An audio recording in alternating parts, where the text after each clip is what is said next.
자, 우리는 이 고난 주간에 십자가를 깊이 묵상하는 시간을 가졌으면 좋겠고, 가급적인 말을 많이 하기보다는 조용히 복음서에 주목을 하시고, 이 복음서를 읽다 보면 예수님의 행적 가운데서도 마지막 한 주간에 성경이 집중하고 있다는 것을 아마 발견하게 될 것입니다. 십자가는 우리 신앙의 중심이다. 많이 우리가 귀에 못이 박히도록 들었습니다. 우리 신앙은 십자가. 우리가 주목하고 바라보고 믿고 따르는 것은 십자가입니다. 우리 신앙의 중심부, 센터에 십자가가 있습니다.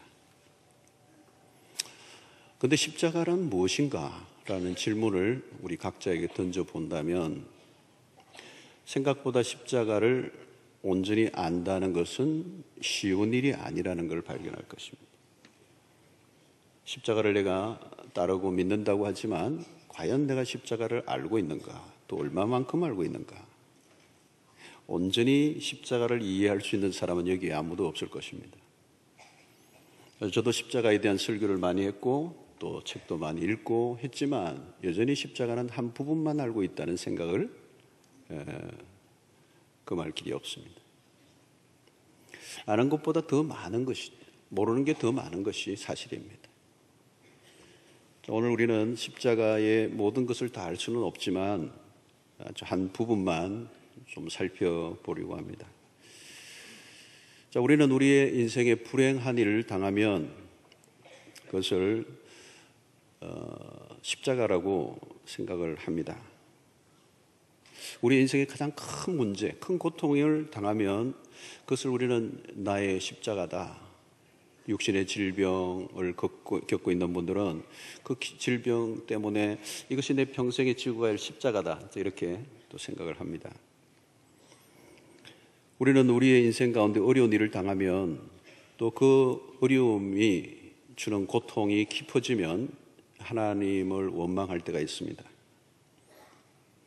하나님은 우리의 고통에 대해서 무관심한 분으로 오해할 때가 많습니다. 내가 이런 고통을 당하고 있는데 하나님 당신은 어디에 계십니까? 아마 이런 질문을 많이 던졌을 것입니다.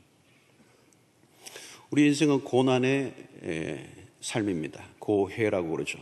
고난의 바다를 건너고 있습니다. 우리는 수없는 문제 앞에 당면할 때 왜 이런 일이 나에게 닥치는가? 자, 우리는 우리가 고통을 받게 올 때 그 고통이 전부인 것처럼 생각하고 그 고통 속에 헤어나오지 못하는데 사실은 우리만 고통을 겪고 있는 것이 아니라 하나님도 고통을 받으신다는 것. 우리는 하나님께서 우리가 당하는 고통이 무엇인지 잘 알지 못하는 분으로 이해합니다. 아닙니다. 하나님도 고통을 당하셨습니다. 그게 십자가예요. 여러분, 십자가는 어떤 것입니까? 인간이 개발하고 선택한 사형법 중에 가장 혹독한 것입니다. 인류의 역사 속에 가장 지독한 고통을 가장 길게 느끼면서 서서히 죽어가도록 고안해낸 사형법이 십자가입니다. 차라리 권총으로 탕 한 맞고 죽는 것은 혜택입니다.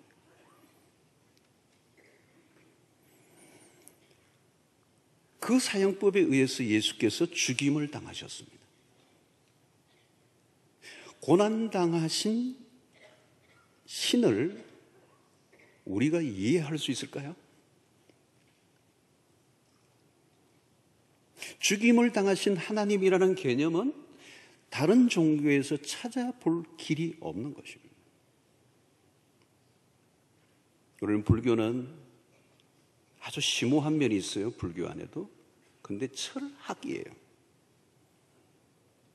기독교는 사상이 아니고 철학도 아니고 도덕도 아니고 좋은 가르침을 남긴 현자의 이야기도 아니에요. 하나님의 아들이 인간의 몸을 입고 세상에 오셔서 우리를 위하여 십자가를 지신 이야기. 하나님이 인간이 되시고 그분이 십자가를 지셨다면 그것도 죄인을 위하여. 십자가는 주님이 우리의 고난 바깥에 계시지 않는다는 의미가 들어 있습니다. 여러분, 우리가 예수를 믿는다고 고통에서 제외되지 않습니다. 신앙생활을 아주 열심히 하면 고통의 면죄부를 받는 것도 아닙니다. 이 땅에 사람들이 겪고 있는 고통에 우리가 고스란히 다 우리도 겪고 있습니다. 그러나 우리가 고통을 당할 때 함께 하시는 주님을 경험할 수 있다는 것은 신자만이 누리는 축복입니다. 십자가를 묵상하면 고난의 신비를 알게 됩니다.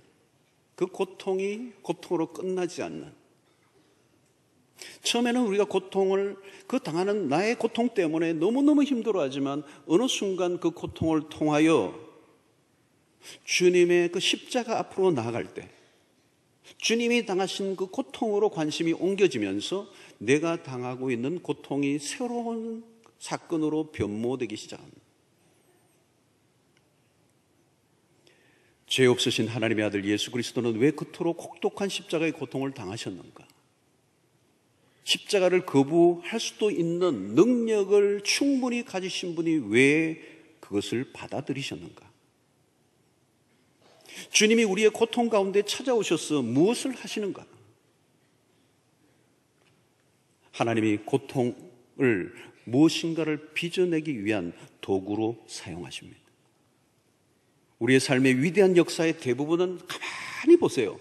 고통의 사건을 통하여 만들어져요. 우리의 고통 속에서 주님을 만나고 고통 속에서 하나님의 은혜의 진수를 맛보고, 아마 지금도 여러분들 가운데 그리스도를 진짜 만나고 그리스도의 십자가의 은혜 그 도를 온전히 깨달은 분이 있다면 그분은 틀림없이 인생에 찾아온 고통의 소용돌이 속에서 찾아오신 주님을 만나서 그렇게 된 거예요. 배부르고 등 따시고 모든 게 잘 되고 세상 아무 걱정이 없는 삶의 자리에서는 그리스도의 십자가를 만나기 어려워요. 언제 그리스도를 만났을까요? 십자가를 만나는 그 경험은 결국 우리의 인생 속에 그 고통의 과정 속에서 다가오신 주님을 만난 거예요. 그리스도와 함께 고통을 겪으면 고통의 피해자가 아니라 수혜자가 됩니다. 하나님의 손길이 닿기만 하면 우리의 고통은 기가 막힌 작품으로 바뀌어집니다. 도무지 그 고통이 아니었다면 만들어질 수 없는 이야기가 내게 찾아오신 주님으로 인하여 시작되는 것입니다. 또 다른 하나는 우리가 져야 할 십자가가 있어요. 하나는 경험되어져야 될 십자가가 있다면 또 하나는 져야 할 십자가예요. 가끔 우리는 내가 십자가를 진다고 할 때 어떤 의미입니까? 할 수 없이. 남들은 다 안 하려고 하니까 내가 할 수 없지 뭐 내가 십자가 지겠다. 그러나 여러분, 그리스도께서 우리에게 보여주신 십자가는 그것과 달라요. 그리스도에게서 십자가는 기꺼이 지신 사건입니다. 로마의 형법과 유대의 종교법 사이에서 억울한 재판과 여론몰이에 의해서 십자가형을 받으신 것은 맞지만 그럼에도 주님은 십자가를 스스로 선택하시고 받아들이셨습니다. 예수님은 공생애 속에 계속 아버지의 뜻을 따르는 것에 집중하셨습니다. 예수님이 아셨던 아버지의 뜻은 십자가였습니다. 모든 사건들 속에 당신이 십자가의 길을 이미 걸어가고 계셨습니다. 공생의 시작점에 마귀의 시험을 물리친 사건은 무엇입니까? 마귀는 끊임없이 고난을 피하고 영광을 취하라고 유혹합니다. 그러나 주님은 단호히 그 마귀의 유혹을 물리치시죠. 예수께서 십자가를 기꺼이 선택하셨습니다. 하나님은 그 아들의 선택에 모든 걸 맡기신 거죠. 여러분, 우리가 져야 할 십자가 역시 우리의 선택입니다. 질 수도 있고 안 질 수도 있습니다. 어느 길을 갈 것인가? 항상 두 길이 있습니다. 두 길 사이에 우리가 선택하는 거예요. 하나는 십자가의 길, 또 하나는 그 반대의 길입니다. 우리에게는 항상 넓은 길이 있고 하나는 좁은 길이 있습니다. 한쪽은 십자가의 길이에요. 십자가를 통과해야만 부활로 갑니다. 고난의 길을 통과해 영광에 동참하게 되는 거예요. 여러분, 우리가 십자가를 지려고 하면 어떻게 해야 되죠? 그러면 23절을 보면 또 무리에게 이르시되 아무든지 나를 따라오려거든 자기를 부인하고 날마다 제 십자가를 지고 나를 따를 것이니라. 자, 우리가 주님의 십자가 길을 가는 것은 자기 부인입니다. 자기를 부인하는 것. 신앙의 끝없는 우리의 훈련 중에 하나가 자기 부인입니다. 자기를 부인해야 각자의 십자가를 지고 그리스도를 따를 수가 있습니다. 자기를 부인하는 것. 무슨 얘기죠? 자아를 십자가에 못 박는 것입니다. 여러분, 세상은 이것과 정반대의 길을 가라고 얘기합니다. 자기 부인이 아니라 자기를 극대화하는, 자존심을 살려주는, 근사하게 살아가는, 멋지게 보이는 삶을 살아가도록 고생하지 않고 영광을 추구하는 길을 가르쳐줍니다. 우리는 두 가지 길 중에 하나를 선택해야 됩니다. 지금은 패자처럼 살지 모르지만 나중에 승자로 살 것인가, 아니면 지금 승자처럼 살지만 나중에 패자가 될 것인가. 언제나 결정의 기준은 십자가입니다. 그리스도의 십자가는 완전히 패자로 보여집니다. 그것이 승리의 길이라는 것입니다. 십자가는 자세히 보면, 여러분, 대충 자세히 보지 않고 대충 보면 십자가는 영락없이 실패작입니다. 무기력하게 보입니다. 자기 주관이 전혀 없어 보여요. 전혀 십자가는 매력적이지 않습니다. 여러분, 십자가 그 자체로만 보면 경의를 표하기 어려워요. 완전히 참혹하게 십자가의 형틀에 온몸이 비틀어져 매달려서 완전히 축 늘어져 죽어있는 그 그리스도를 바라보며 찬양과 경배를 돌리기는 어려워요. 대개는 십자가를 바라보면 고개를 돌리거나 놀라 도망가 버리는 거예요. 처절하게 죽어 매달린 예수는 그야말로 실패 중의 실패입니다. 고린도전서 1장 22절 24절에 바울이 이런 표를 썼어요. 유대인은 표적을 구하고 헬라인은 지혜를 찾으나 우리는 십자가에 못 박힌 그리스도를 전하니 유대인에게는 그리끼는 것이요 이방인들에게는 미련한 것이로되. 십자가의 도를 전하면 유대인들에게는 그리끼는 거라는 거예요. 이방인은 그 십자가를 미련하게 보는 거예요. 바보 같은 것이죠. 오직 부르심을 받은 자들은 유대인이나 헬라인이나 그리스도는 하나님의 능력이요 하나님의 지혜다. 오직 부르심을 받은 하나님의 믿음을 가진 사람들에게는 이 그리스도의 십자가는 하나님의 능력이요 하나님의 지혜이지만 유대인들에게는 그리끼는 것이고 이방인들은 미련하게 본다는 것입니다. 실제로 여러분, 십자가 아래에서 많은 사람들은 그리끼고 그것을 부정하고 조롱하고, 십자가 아래에서 군중들은 조롱했습니다. 제자들은 다 도망가 버렸습니다. 왜? 실패로 봤기 때문입니다. 오늘 여러분, 바울은 십자가야말로 하나님의 능력이고 하나님의 지혜라고 했습니다. 갈라디아서 6장 14절에 이렇게 표현합니다. 그러나 내게는 우리 주 예수 그리스도의 십자가 외에 결코 자랑할 것이 없으니 그리스도로 말미암아 세상이 나를 대하여 십자가에 못 박히고 내가 또한 세상을 대하여 그러하리라. 바울은 자랑할 게 많았습니다. 그러나 그리스도의 십자가를 만나고 난 뒤부터 그의 표현이 뭐예요? 그리스도 십자가 외에 결코 자랑할 것이 없다는 거죠. 성도 여러분, 우리가 가지고 있는 어떤 자랑도 십자가 앞에서는 빛을 발하는 겁니다. 우리가 어떤 자랑도 해보면요, 우리가 어떤 자랑들이 있어도 그 자랑이 세월이 지나면요 다 빛발해요. 아무것도 아니에요. 지금은 그게 굉장한 자랑인 것처럼 여기지만 세월 흐르면요 아무것도 아니에요. 바울은 그걸 깨달은 거예요. 그가 자랑할 게 얼마나 많았습니까? 빌립보서를 보면 그가 쌓은 커리어, 그가 쌓은 스펙, 그가 가지고 있는 어마어마한 그의 명문에 자랑할 만한 것들을 가지고 있었어요. 그런데 그리스도의 십자가를 만나고 나니까 그리스도의 십자가 외에 결코 자랑할 게 아무것도 없더라는 거예요. 세상의 모든 자랑들이 그 앞에 빛을 발한 것입니다. 고린도전서 2장 2절에는 뭐라고 말합니까? 내가 너희 중에서 예수 그리스도와 그가 십자가에 못 박히신 것 외에는 아무것도 알지 아니하기로 작정하였습니다. 여러분, 바울은 가말리엘 문화에서 학문적인 그 시대의 당대의 최고의 학문을 배웠던 사람입니다. 지성인입니다. 그가 표현을 이렇게 하는 거예요. 나간 너희 중에서 예수 그리스도와 그가 십자가에 못 박힌 것 외에는 아무것도 알지 아니하기로 작정했다. 그리스도의 십자가의 도를 깨닫고 나면 다른 지식이 아무것도 아니더라는 거예요.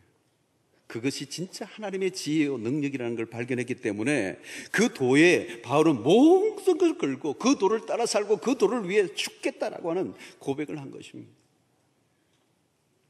그러면서 빌립보서 3장 10절로 11절에 이렇게 얘기하죠. 내가 그리스도와 그 부활의 권능과 그 고난의 참여함을 알고자 하여 그의 죽으심을 본받아 어떻게 해서든지 죽은 자 가운데서 부활에 이르려 하노니, 그리스도의 십자가 안에 있는 비밀을 깨닫고 나니까 다른 인생을 살게 된 겁니다. 그것보다 더 강력한 게 없어요. 모든 게 다 시시해져 버린 것입니다. 십자가는 그냥 마음을 일시적으로 끄는 정도가 아니라 우리의 인생 전체를 송두리째 사로잡는 능력이 있었다는 거죠.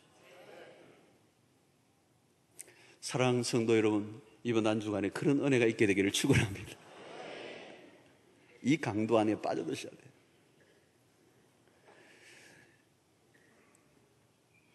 그 십자가를 우리가 따른다는 것은 한두 번의 일로 되는 것이 아니라 모든 사건 속에 십자가가 있어야 합니다. 날마다 제 십자가를 지고 나를 따를 것이니라. 날마다 가끔이 아니오 매일의 삶 속에서 십자가를 져야 합니다.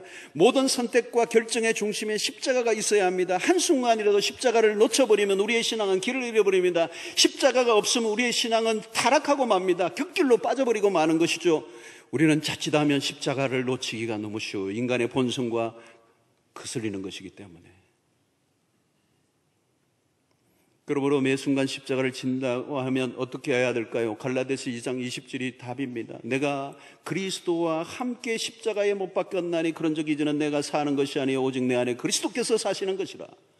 이제 내가 육체 가운데 사는 것은 나를 위하여 자기 몸을 버리신 하나님의 아들을 믿는 믿음 안에서 사는 것이다. 이게 옛날 개혁개정하고 개혁판하고 바뀌어가지고 약간 문구가 약간 달라졌어요. 옛날에 암송한 건데 이게 좀 바뀌어가지고 빨리 해버렸어요. 빨리. 내가 그리스도와 함께 십자가에 못 박혔나니 이제는 내가 사는 것이 아니고 내가 사는 것이 아니고. 여러분 2000년 전에 그리스도가 십자가에 못 박혔을 때에 그때 나도 이미 십자가에 못 박혀 죽었다는 거예요. 그러므로 이제는 내가 사는 게 아니라는 거예요. 내 안에 그리스도가 사시는 것이라. 여러분 여기에 우리의 놀라운 복음의 삶이 있습니다. 이제 우리는 죽은 자로 살라는 거예요. 죽은 자, 에고. 죽다는 내가 죽었다는 나는 뭐예요? 에고. 자기중심적 에고. 자아의 사형 선고가 이미 내려졌어요. 내가 살면 안 된다는 거예요. 죽은 자로 살라는 겁니다. 여러분 신앙생활의 실패가 언제 일어납니까? 나 자신은 내 자아를 살리려고 하는 거, 내 자존심을 강화하려고 하는 거. 여러분 이것은 신앙생활뿐만 아니라 우리의 삶의 모든 영역 속에서 일어나는 일이 아닙니까? 죄성으로 덮여져 있는 나 자아를 만족시키려고 살아가면 거기에 사고가 터지고 거기에 문제가 일어나고 거기에서 고통하고, 육체를 심으면 육체의 열매를 거둘 것밖에 없는 것입니다. 육체가 죽어야 되는, 자아가 죽어야 된다는 것입니다. 여러분 우리가 하나님이 우리를 통해서 일하신다는 것은 무엇을 전제합니까? 내가 그리스도와 함께 십자가에 못 박혀 죽은 나를 사용하시는 거죠. 하나님의 관심은 내가 무엇을 하느냐가 아닙니다. 내가 죽어 있는가? 그리스도와 함께 죽어 있는가? 내가 안 죽어 있다면 겉보기에는 멋진 일을 하고 있는지 모르지만 자기를 높이고 자기를 만족시키고 자기를 성취하고 자기를 극대화하기 위해서 살아가는 것입니다. 여러분 우리는 나 혼자 죽는 게 아닙니다. 내가 죽어도 내가 죽는 게 아니고 그리스도와 함께 죽는 것이에요. 그러면 그리스도와 함께 살아납니다. 내가 왜 죽죠? 그리스도 때문에. 그리스도가 죽으셨기 때문에. 내가 죽어야 주님이 멋지게 부활로 인도하시는 거예요. 그리스도가 죽으셨는데 내가 못 죽을 이유가 하나도 없습니다. 우리가 죽으면 그리스도가 드러납니다. 매일 우리의 일상과 가정과 모든 인간관계 속에 이 십자가의 원리, 그리스도와 함께 십자가에 못 박혀 죽는 이 삶을 살아간다면 반드시 승리의 길로 이끌어 주실 것입니다. 여기에 비밀이 있습니다. 성도 여러분, 십자가는 그 길은 매력적이지 않아요. 그래서 그 길을 찾는 이가 적은 것이죠. 우리는 십자가와 반대되는 길, 넓은 길, 영광의 길, 멋진 길, 자신을 드러내는 길을 원합니다. 십자가는 미련하게 보이고 그리끼게 보입니다. 바보 같아 보입니다. 여러분, 십자가를 선택하고 십자가의 길을 걸어가고 십자가의 길에서 자기를 부인하는 삶을 살기로 결단한 순간부터 우리는 세상 속에 바보 같은 소리를 들을지도 몰라요. 말도 안 되는, 실패자처럼 무기력한, 전능하신 분이 하나도 자신의 삶을 주장하지 않고 모든 걸 다 내려놓으셨던 그 그리스도처럼 살아간다는 것은 위험한 삶입니다. 그러나 여러분, 그 십자가 앞에 잠잠히 서서 묵상하고 또 묵상하면 그 십자가 안에서 흘러나오는 그 놀라운 비밀, 그 안에 우리 인생의 모든 질문에 답이 있어요. 여러분, 지금 겪고 있는 문제들을 가지고 이 십자가의 원리만 가지고 한번 적용만 해보세요. 답이 나오게 돼 있어요. 자기 생각하지 마시고, 안 될 것 같아도 이 십자가의 원리를 가지고 가보세요. 내가 그리스도와 함께 십자가에 못 박혀 죽었나니 이제는 내가 사는 것이 아니오 내 안에 그리스도가 사시는 것이다. 내 안에 그리스도가 사시면 여러분 어떤 인생이 되는지 여러분 기대해 보세요. 그 인생이 멋진 인생이 돼요. 안 죽으려고 발버둥을 치다가 남에게 치이고 밟히고 무시당하고, 여러분 그런 인생을 살면 안 되는 거죠. 십자가에게 다가갈수록 십자가의 메시지는 천년의 색상으로 우리의 영혼에 다가옵니다. 제가 그랬잖아요. 십자가 서두에 십자가는 알 길이 없다고. 너무도 크고 너무도 오묘하고 너무도 깊기 때문에 십자가를 어떻게 우리가 다 안다고 이해할 수 있겠습니까? 십자가에서 흘러나오는 그 어마어마한 이 스펙트럼은 상상을 할 수가 없는 거예요. 그 십자가 안에 사랑이 있습니다. 그 십자가 안에 진정한 용서가 있습니다. 그 십자가 안에 생명이 있습니다. 부활이 있습니다. 능력이 있습니다. 치유가 있습니다. 회복이 있습니다. 거기에 우리의 인생에 생각할 수 없는 기쁨과 부활의 영광이 있습니다. 승리가 있어요. 여러분, 십자가가 십자가로 보일 때 그때 영안이 열려진 것입니다. 여러분, 기적 중에 기적은 뭔가요? 십자가를 십자가로 아는 것입니다. 그러면 이미 내 인생은 기적 안에 들어간 것입니다. 하나님이 우리에게 보여주시려고 했었던 가장 위대한 역사는 뭐냐? 십자가였습니다. 그 십자가를 십자가로 안다면 하나님의 비밀과 하나님의 능력을 다 경험한 것이에요. 그런 내 인생은 완전히 다른 차원으로 가게 되는 거예요. 하나님의 지혜, 그 지혜와 견줄 자가 어디 있어요? 하나님의 능력, 그것과 견줄 능력이 어디 있어요? 근데 하나님의 능력과 지혜의 절정이 십자가 안에 있단 말이죠. 그 십자가를 십자가로 알아보는 눈이 열리는 여러분들 되시기를 축원합니다. 그리고 그 길을 따라가면 승리가 있을 줄로 믿습니다. 그러나 그 십자가를 선택하는 것은 위험한 거예요. 우선은 복이 그리끼는 것이고 미련해 보이기 때문에 사람들은 더 넓고 쉽고 자기가 원하는 길을 걸어가기 때문에 실패하는 것입니다. 그리스도와 함께 십자가 죽기로 결단한다면 오늘은 끊임없이 우리의 삶의 부활의 역사를 매일매일 경험하게 되는 은혜가 있게 될 것입니다. 여러분, 오늘 이 고난주간에 깊이 십자가 앞으로 나가셔야 합니다. 가볍게 바라보면 십자가를 아무도 따라갈 수 없어요. 십자가는 우리의 본성과 거스르는 것이기 때문에 십자가 앞으로 나아가기 위해서 더 이번 한 주간 고요히 복음서를 읽고 복음서의 뒷부분 그리스도의 마지막 라스트 윅을 자세히 묵상하고 들여다보면 그 십자가에 눈이 뜨이게 될 것이고 우리의 삶의 새로운, 우리의 신앙의 새로운 역사가 있게 될 것이고 십자가를 통하여 우리의 인생의 모든 문제가 풀려지는 은혜가 있게 될 것이고 그 길을 따르는 그리스도의 제자가 될 줄로 믿습니다.